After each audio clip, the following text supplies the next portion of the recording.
ये कहानी है दो बहन भाइयों की, अमल और समीर की, जो पहाड़ों के दरमियान एक खूबसूरत वादी में रहते थे। इनका घर छोटा सा था, लेकिन चारों तरफ सब्जा, फूल, तितलियां और नीले आसमान का नज़ारा था। दोनों ही बच्चे फितरत से बहुत मोहब्बत करते थे। रोज़ शाम को वो पहाड़ों की तरफ जाकर खेलते, परिंदों को देखते और जंगल किनारे बैठकर आसमान की तरफ तकते। मगर वो नहीं जानते थे कि वो जिस पहाड़ के करीब खेलते हैं उसके अंदर एक राज छुपा है, एक जादुई गार जहाँ बसते हैं नन्हे नन्हे बौने। पहाड़ के अंदर छुपी एक सुरंग थी जो बहुत गहरी और पुरानी थी।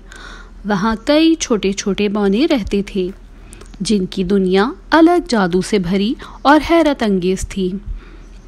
वो इंसानों से छुप कर रहते थे क्योंकि बरसों पहले कुछ इंसानों ने उन्हें नुकसान पहुंचाया था। बौनों के दो नौजवान टुनटुन और पुनपुन बहुत बहादुर और तजस्सुस वाले थे। एक दिन उन्होंने फैसला किया कि वो इंसानों की दुनिया को देखेंगे।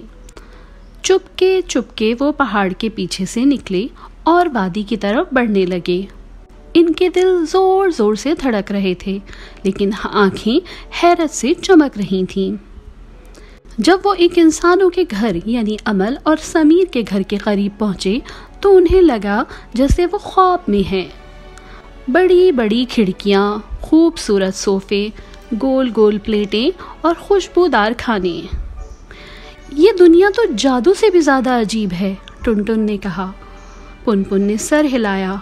चलो कुछ चीजें ले चलते हैं, बादशाह सलामत को दिखाएंगे।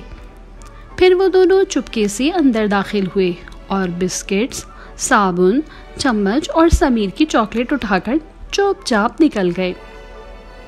अगले दिन अमल ने अलमारी खोली तो उसकी फेवरेट गुड़िया गायब थी। फिर समीर ने देखा कि इसकी किताबों के बीच रखी हुई पेंसिलें और चॉकलेट्स भी नहीं रही। ये क्या हो रहा है? अमल ने फिक्र से कहा। समीर ने हंसते हुए कहा, कहीं कोई छोटा भूत तो नहीं आ रहा? मगर हर रात कुछ न कुछ गायब होता रहा। कभी जूते, कभी खिलौने, कभी पिंक कंघी और कभी मामा का केक। बच्चों ने फैसला किया कि रात को जागकर पहरा देंगे। अगली रात वो दोनों दबे पांव पर्दे के पीछे छुप गए। आधी रात को दरवाजा आहिस्ता से खुला और दो नन्हे वजूद अंदर दाखिल हुए। एक के सर पर छोटी सी टोपी थी, दूसरा झूलता हुआ बैग लिए हुए था। जब लाइट ऑन हुई तो दोनों बौने वहीं जम गए। ओह इंसान, टुनटुन ने डरते हुए कहा। प्लीज हमें कुछ ना कहना, हम सिर्फ देखने आए थे। पुनपुन ने हाथ जोड़ लिए। अमल ने नरमी से पूछा, तुम कौन हो? टुनटुन ने जवाब दिया, हम बौने हैं, हम पहाड़ के अंदर रहते हैं। हमने कभी इंसानों को करीब से नहीं देखा था। समीर ने मुस्कुराकर कहा, फिर तुम चोर क्यों बन गए? टुनटुन ने शर्मिंदा होकर सर झुका लिया। हमने सिर्फ चीजें ली ताकि अपने बादशाह को दिखा सके, हम किसी को नुकसान नहीं पहुंचाते। अमल ने उन्हें पानी पिलाया और कहा, ठीक है, अगर तुम सच्चे हो तो हमारे दोस्त बन जाओ। बौने खुश हो गए और अगले दिन बच्चों को अपनी जादुई दुनिया दिखाने की दावत दी। अगले दिन सुबह सूरज निकलने से पहले टुनटुन और पुनपुन बच्चों को साथ ले गए। वो एक पथरीली पहाड़ी के नीचे छुपी हुई दरार से अंदर दाखिल हुए। थोड़ा सा आगे जाकर अंधेरा हो गया, मगर फिर एकदम से सब कुछ बदल गया। सामने एक रंगीन चमकती हुई दुनिया थी। नीले पत्ते, सुनहरे फूल, आसमान की तरह रोशन दरख्त और मकानात जो नारियल के खोलों, फूलों की पंखड़ियों और शीशे के मोतियों से बने हुए थे। हर तरफ छोटे छोटे बौने हंस रहे थे, खेल रहे थे और नाच रहे थे। जब उन्होंने इंसानों को देखा तो सब चौंक गए, मगर फिर टुनटुन ने ऐलान किया, ये हमारे मेहमान हैं। मोटू बादशाह एक मोटी सी सीप पर बैठे हुए थे। उन्होंने अमल और समीर को खुशामदीद कहा।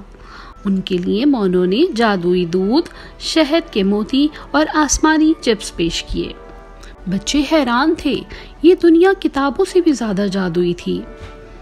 रात को जब सब हंसी खुशी खा पी रहे थे, बादशाह ने अचानक गहरी सांस ली।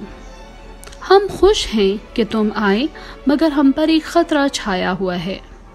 क्या हुआ? समीर ने फौरन पूछा। बादशाह ने कहा, एक जालिम देव, बरगल देव हमारी दुनिया को तबाह कर रहा है।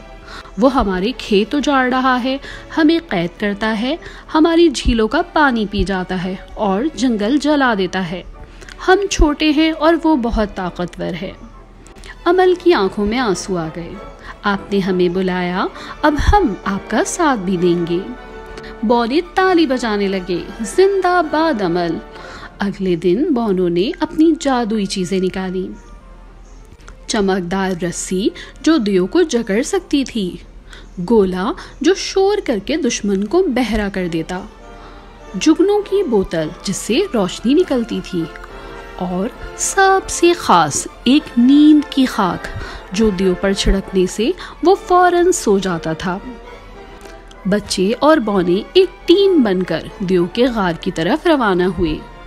रास्ते में उन्होंने दियों के छोड़े हुए निशानात देखे, जले हुए दरख्त, टूटे फूल और उदास परिंदे। जब वो गार के करीब पहुंचे तो सब ने छुपकर मंसूबा बनाया। रात के अंधेरे में बौने और बच्चे आहिस्ता से गार के अंदर दाखिल हुए। बरगल देव सो रहा था और उसके आसपास हड्डियां, फलों के छिलके और कैद किए गए बौने थे। अमल ने जेब से नींद की खाक निकाली और हवा में हल्की फूंक मारी। बरगल देव ने करवट ली, आंखें मली और फिर जोर जोर से खराटे लेने लगा। टुनटुन ने रस्सी से देव को जकड़ दिया। पुनपुन ने जुगनू की बोतल खोली और समीर ने गोला दीवार से मारा। इतना शोर हुआ कि पहाड़ गूंज उठा। देव चीखा, मगर तब तक सब कैदी बौने आजाद हो चुके थे। देव गुस्से में भागा, मगर इसकी आंखों पर रोशनी चमकी, उसके पांव उलझ गए और वो पहाड़ से फिसलता हुआ बहुत दूर जा गिरा। वापसी पर बौनों ने जश्न मनाया। मोटू बादशाह ने अमल और समीर को गले लगाया और कहा, हम तुम्हें कभी नहीं भूलेंगे। ये लो हमारे जादू का तोहफा, एक मोती जो तुम्हें अंधेरे में रोशनी और मुश्किल में रास्ता दिखाएगा। अमल ने आंखों में चमक सी वो मोती ले लिया और समीर ने कहा, हम जब भी याद करेंगे दिल ही दिल में तुम्हें सलाम करेंगे। जब बच्चे वापस अपने घर पहुंचे तो इनके माँ बाप पहले हैरान हुए, फिर जब बौनों ने सब सच बताया तो वो भी खुश हो गए। अमल और समीर के कमरे में वही चीजें वापस आ गईं, मगर अब वो आम नहीं रहीं। हर चीज के साथ एक याद जुड़ी हुई थी। रात को जब भी अमल वो जादुई मोती अपने हाथ में लेती, वो रोशनी देता, जैसे बौनों की दुनिया उसे आवाज दे रही हो। ये कहानी हमें बताती है कि दोस्ती, बहादुरी और सच्चाई हो तो दुनिया की कोई ताकत हमें हरा नहीं सकती। और हाँ बच्चों, कभी अगर किसी पहाड़ के करीब जाकर हल्की हल्की सी सरगोशी सुनाई दे तो शायद वो बौनों की दुनिया से आ रही हो। प्यारे दोस्तों, अगर आपको हमारी जादुई कहानियाँ पसंद आती हैं तो हमारी कहानी द मैजिकल लेक देखना ना भूलें। मिलते हैं अगली वीडियो में। अल्लाह हाफिज़।